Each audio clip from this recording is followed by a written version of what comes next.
Hello guys, welcome back to my channel. So Mirzapur season 3 के first, second, third and fourth episode का explanation मैं आपको already दे चुका हूँ। तो चलिए शुरू करते हैं मिर्ज़ापुर सीज़न 3 के फिफ्थ एपिसोड से। तो फिफ्थ एपिसोड की स्टार्टिंग में ही हमें शहर छोड़ती हुई दिखाई देती है, जहाँ वो बिहार के लिए रवाना हो चुकी है। एंड वो वहाँ जाने से पहले रॉबिन से अपना अकाउंट क्लोज करके पूरे पैसे लेती है, जहाँ रॉबिन उससे पूछता है कि इतना बड़ा रिस्क यानी इतने सारे पैसे वो क्यों ले रही है। एंड वहाँ वो उसे बताती है कि वो कुछ ऐसा काम करने जा रही है जिसके लिए उसे फंड्स की नीड थी, इसीलिए उसने अपना अकाउंट क्लोज करवाया और सारे पैसे निकाल लिए। एंड वहाँ रॉबिन उसे बोलता हुआ दिखाया जाता है कि रिस्क कम ही लिया जाए तो ज़्यादा बढ़िया रहता है, क्योंकि आपके काम में रिस्क सीधा मौत होती है। एंड से वहाँ निकलने से पहले गुड्डू फैक्ट्री जाती है एंड वहाँ पर कुछ गुंडों को बुलाती है, जिन्हें वो बहुत सारे पैसे और बंदूकें देती है एंड उसके साथ चलने के लिए बोलती है। एंड वो उन्हें वहाँ क्लियर कर देती है कि वहाँ जाकर कुछ भी हो सकता है, इसीलिए वो अपना फैसला सोच समझ कर ले।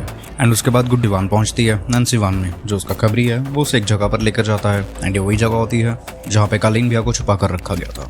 एंड जब वहाँ गुड्डू कालीन भैया को देखती है एक बिस्तर पे लेटे हुए जहाँ उनका ट्रीटमेंट चल रहा होता है, तो वो समझ जाती है कि ये प्लान्ड है, क्योंकि कालीन भैया को ऐसे बिना सिक्योरिटी के तो कोई छोड़ेगा नहीं।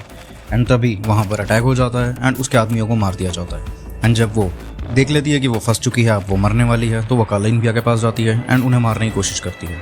एंड तभी पीछे से भरत आगे आता है और उसे गोली मार देता है। एंड उसके बाद हमें जेल का सीन देखने को मिलता है, जहाँ पे गुड्डू पंडित के फादर अपनी सज़ा काट रहे हैं एंड रौफ लाला भी वहीं पर ही है।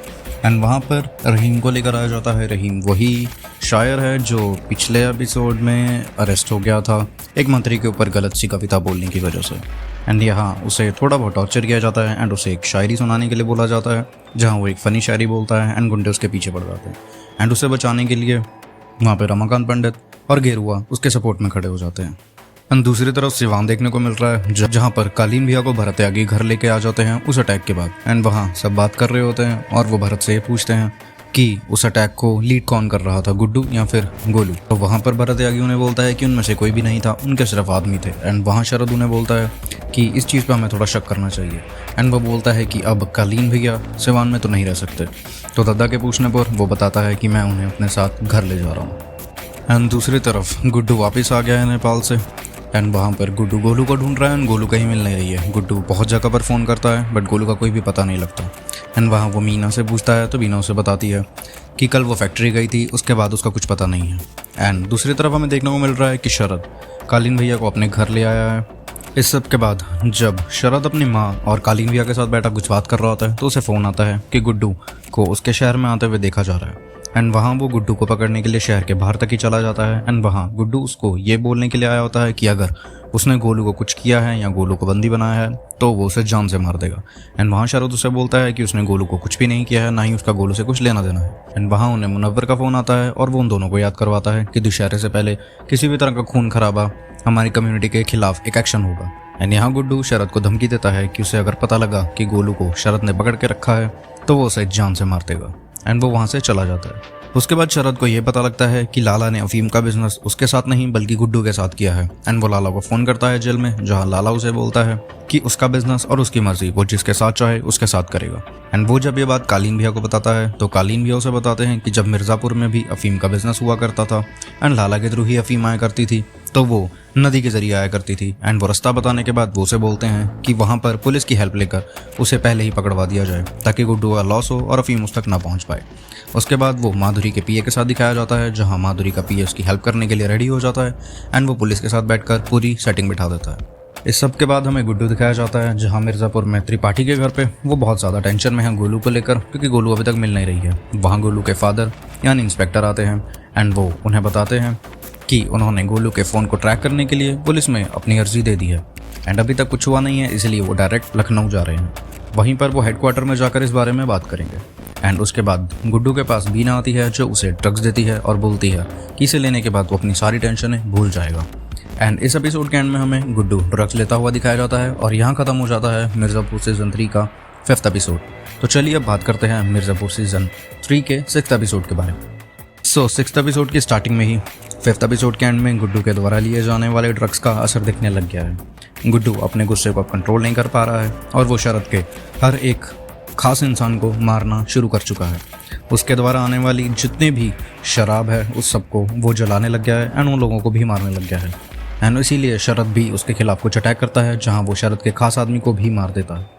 एंड अगले सीन में हमें जेल का एक सीन देखने को मिलता है, जहाँ लाला गुड्डू के फादर से यानी रमाकांत से एक हेल्प मांगता है और वो बोलता है कि गुड्डू बाहर है और वो अंदर, ये चीज़ ठीक नहीं है। एंड वो उसे अपने लिए भी PIL दर्ज करने को बोलता है, जहाँ उसे सज़ा दी जाए, लेकिन इतनी नहीं, क्योंकि गुड्डू अगर बाहर है तो उसे भी बाहर रहने का हक है। उसके बाद हमें देखने को मिलता है सिवान का सीन, जहाँ पर भरत यागी ने गोलू को बंदी बनाकर रखा है। जी हाँ, गोलू यहाँ जिंदा दिखाई गई है, लेकिन उसके पेट में गोली लगे होने की वजह से वहाँ एक जख्म है, जिस पे बार बार चोट देकर भरत यागी उसे टॉर्चर कर रहा होता है और अपने छोटे भाई की मौत का बदला ले रहा होता है। एंड वहाँ गोलू भरत यागी से बोलती है कि अगर उसे मारना ही है तो वो डायरेक्ट मार दे, ये सब करके अपना और उसका टाइम वेस्ट ना करे।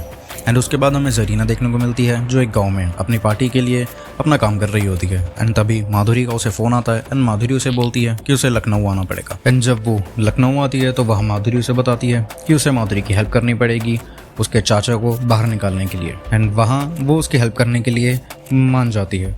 एंड उसके बाद हमें वाराणसी का सीन देखने को मिलता है, जहाँ पर माधुरी के चाचा अंडरग्राउंड होकर बहुत टाइम से बैठे हैं। एंड वहाँ उन्होंने एक तरह से संसाधु का भेष भी धारण किया होता है। एंड यहाँ में ओपोजिशन पार्टी के मिनिस्टर के साथ JP यादव यानी कि माधुरी के चाचा देखने को मिलते हैं, जहाँ वो सारी इन्फॉर्मेशन ले रहे होते हैं।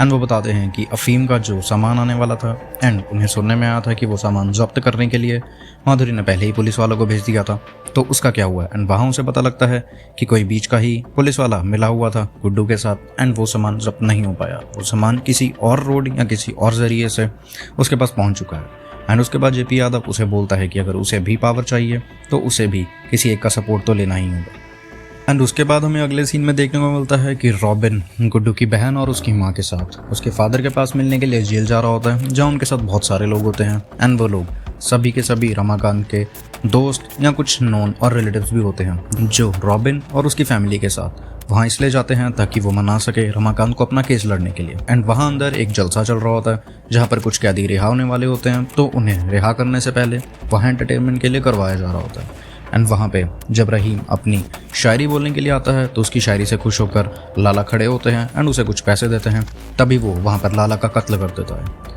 एंड यहाँ ख़त्म होता है सीज़न 3 का 6th एपिसोड। अब हम बात करेंगे सीज़न 3 के 7th एपिसोड के बारे में। 7th एपिसोड की स्टार्टिंग में ही हमें गोलू देखने को मिलती है, जहाँ भरत यागी ने उसे बंदी बनाकर रखा हुआ है। एंड वो एक कमरे के अंदर होती है, जहाँ उसे कुछ घंटियों की बात सुनाई दे रही होती है। एंड तभी वहाँ पे भरत यागी आता है एंड वो उससे बात करती है। एंड यहाँ हमें देखने को मिलता है जो हमारा शक था वो सच है। गोलू को भी ये समझ आ चुका है कि भरत यागी भरत है ही नहीं, वो शत्रुघ्न है यानी कि छोटे। एंड वो वहाँ उसे मैनिपुलेट करती है और उसे बोलती है कि वो उससे प्यार करता है, इसलिए वो उसे कभी मारेगा नहीं, तो इससे बढ़िया है वो उसके साथ मिर्ज़ापुर चले और ये जगह को छोड़ दे, क्योंकि अगर दद्दा को पता लग गया कि वो बड़े नहीं छोटे हैं तो वैसे भी उसे जान से मार ही देंगे और उसकी कुछ भी औकात नहीं है सिवान में। एंड अगले सीन में हमें शरद शुक्ला अपने मैनेजर के साथ बैठा हुआ दिखाया जाता है, जहाँ शरद शुक्ला उससे पूछता है कि दारू का काम कैसा चल रहा है। एंड उसका मैनेजर उसे बताता है कि सिवान में दारू डिलीवर हो चुकी है एंड भरत ने अभी तक एडवांस नहीं दिया है पिछले का भी। तो वहाँ वो उससे पूछता है कि ऐसा क्यों, तो वो बताता है कि भरत ने ये जवाब दिया है कि बिजनेस अभी ठीक से नहीं चल रहा है एंड वो कहीं और बिजी है, तो अभी तक पैसे नहीं आए हैं, इसीलिए वो एडवांस थोड़ी लेट ही देगा। उसके बाद हमें शरद शुक्ला कुछ सोचता हुआ दिखाया जाता है। एंड उसके बाद सिवान में हमें भरत देखने को मिलता है, उसके पास मिलने के लिए शरद शुक्ला आता है, जहाँ शरद शुक्ला उसे बोलता है कि वो बहुत खुश है कि उसने बदला ले लिया। एंड ये चीज़ वो समझ नहीं पाता। एंड वहाँ भरत को शुक्ला बोलता है कि वो जानता है कि गोलू को उसी ने गायब किया है एंड गोलू को उसने मार दिया है, तो कैसे मारा, जलाकर या काट कर। ये सब सुनने के बाद भरत हमें थोड़ा गुस्से में दिखाया जाता है, जहाँ वो शरद के ऊपर अपना गुस्सा जताते हुए ये बोलता है कि उससे खुद तो कुछ हुआ नहीं, ना वो गुड्डू को मार पाया ना ही गोलू को, तो कम से कम वो भरत को अपना काम चुपचाप करने दे। एंड इसके बाद वहाँ पे उन दोनों में कुछ बहस होती है एंड जाते हुए शरद उसे ये बात बोलता है कि आज के बाद उन दोनों का जो रिश्ता है वो सिर्फ प्रोफेशनल रहेगा, पर्सनल नहीं, और जो भी एडवांस का पैसा बचा हुआ है वो सबका सब सूद समेत जल्दी से जल्दी भरत शरद के ऑफिस में पहुंचा दे। एंड शरद वहाँ से चला जाता है। उसके बाद हमें शरद शुक्ला कालीन भैया के साथ कुछ बातें करता हुआ दिखाया जाता है, जहाँ कालीन भैया उसे कुछ सजेशन देते हैं और बोलते हैं एक बैठक को अपने घर पे बिठाने के लिए। एंड यही होता है, शुक्ला सबको एक इनविटेशन भेजता है अपने घर पे बैठक के लिए। उसके बाद मुनव्वर गुड्डू को फ़ोन करते हैं, जहाँ गुड्डू अपनी फैक्ट्री में होता है एंड वहाँ उसने एक आदमी को बंदी बना कर रखा होता है जिसे वो टॉर्चर कर रहा होता है। एंड मुनव्वर उसे बोलते हैं कि शरद शुक्ला ने अपने घर पे एक बैठक रखी है जहां उसे आना होगा एंड वहां वो एग्री हो जाता है और वो मुनव्वर को बोलता है कि वो ज़रूर आएगा, बैठक की तौहीन वो कभी नहीं करेगा। एंड उसके बाद जब हमें बैठक का सीन देखने को मिलता है जौनपुर में, यानी कि शरद शुक्ला के घर पे, तो वहाँ पे सभी बाहुबली बैठे होते हैं एंड अंदर शरद शुक्ला की माँ और कालीन भैया बैठे ये सब सुन रहे होते हैं। एंड वहाँ कालीन भैया कुछ ड्राई फ्रूट्स के साथ एक पूरी की पूरी लाइन बनाकर बैठे होते हैं, जैसे कि सेम बाहर बैठक में बैठी होती है सारे बाहुबलियों की। एंड वो वहाँ पे ये कैलकुलेट कर रहे होते हैं कि कौन शरद के साथ है और कौन गुड्डू के। एंड वहाँ शरद का पकड़ा थोड़ा भारी होता है एंड वहाँ शरद ये बात करता है कि जो भी अभी चल रहा है, यानी गुड्डू और उसके बीच में जितना भी तनाव है, वो बहुत क्लियरली बोल देता है कि गोलू को लेकर या गोलू के अगवा होने को लेकर उसका इसमें कुछ भी हाथ नहीं है, तो गुड्डू ये सब बंद कर दे। उसके बाद गुड्डू वहाँ पर खड़ा होता है एंड वो सीधी सीधी धमकी देता है मुनव्वर को कि दशहरे के बाद सबसे पहले लंका वो मुनव्वर की जलाएगा, यानी कि पश्चिम की।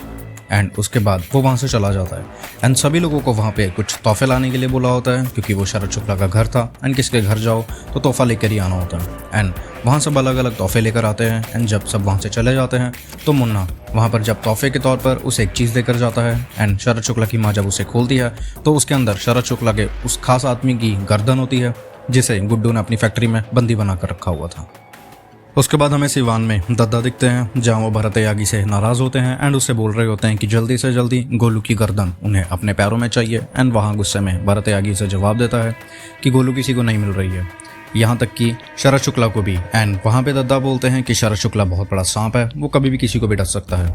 एंड वहाँ भरत यागी बोलता है कि क्या वो उस पर डायरेक्ट अटैक कर दे। एंड वहाँ दद्दा को उस पर शक होता है कि कुछ पूछना पड़ रहा है, यानी कि उसका परमिशन लेना पड़ रहा है, तो यहाँ पे दाल में कुछ काला हो सकता है। उसके बाद भरत यागी उसे गुस्से में बोलते हैं कि सबसे वो पूछ चुके हैं कि लोकेशन किसने शेयर की जहाँ पर गोलू ने अटैक किया था, तो दद्दा वहाँ बोलते हैं कि सबसे उसने नहीं पूछा है। उसके बाद दद्दा उसे एक जगह पर लेके जाते हैं जहाँ पे बहुत सारे लोगों को बांधा गया होता है एंड दद्दा उन्हें वहाँ पे मारने लग जाते हैं एक एक करके। उसके बाद एपिसोड 7 के एंड में हमें देखने को मिलता है कि भरत यागी जाता है गोलू के पास एंड यहाँ में देखने को मिलता है कि उसने गोलू को स्कूल के बेसमेंट में छुपा के रखा है एंड वो स्कूल उसकी बेटी का ही है। एंड वहाँ पे वो गोलू के पास जाकर उसे बोलता है कि अब वो सब कुछ ख़त्म कर देगा। एंड वहाँ गोलू उससे बोलती है कि अगर उसे मारना ही है तो वो जल्दी मार दे, अपना टाइम और उसका टाइम ना वेस्ट करे। एंड वहाँ वो दोबारा उसे दद्दा के खिलाफ भड़काती है एंड वहाँ पर शत्रुघ्न उसे ये बोलता है कि उसके घर वाले उसे बहुत प्यार करते हैं। एंड वहाँ जवाब में उसे गोलू बोलती है कि उसके घर वाले उसे नहीं, बड़े को प्यार करते हैं। एंड जिस दिन दद्दा को पता लगेगा कि वो बड़े नहीं छोटे हैं तो वो उसे जान से मार देंगे। एंड वहाँ वो बोलता हुआ दिखाया जाता है कि घर पे पता ही कैसे लगेगा। वहाँ गोलू से बोलती है कि वो गुड्डू को प्यार करती है। एंड ये सुनने के बाद छोटे और भी गुस्से में आ जाते हैं एंड उसके बाद वो फाइनली उसके ऊपर बंदूक तान देते हैं एंड उसे गोली मार देते हैं। एंड यहाँ ख़त्म होता है सीज़न 3 का 7th episode. So guys, season 3 का 5th, 6th and 7th episode का पूरा एक्सप्लेनेशन मैं आपको दे चुका हूँ, सारे इंपॉर्टेंट सीन्स मैं आपको बता चुका हूँ और कुछ फैक्ट्स थे जो बहुत जगह पर मिस किए गए वो भी आपको मैं एक्सप्लेन कर चुका हूँ। आपको मेरी वीडियो कैसी लगी हो वो आप कमेंट सेक्शन में ज़रूर बताएं। वीडियो अच्छी लगे तो उसे लाइक करें, शेयर करें एंड मेरे चैनल को सब्सक्राइब ज़रूर करें और अपना सपोर्ट दिखाएं। जल्दी ही मिलूंगा आपको सीज़न 3 के लास्ट बचे हुए 3 एपिसोड का एक्सप्लेनेशन लेकर। तब तक के लिए जय श्री राम मेरे दोस्तों।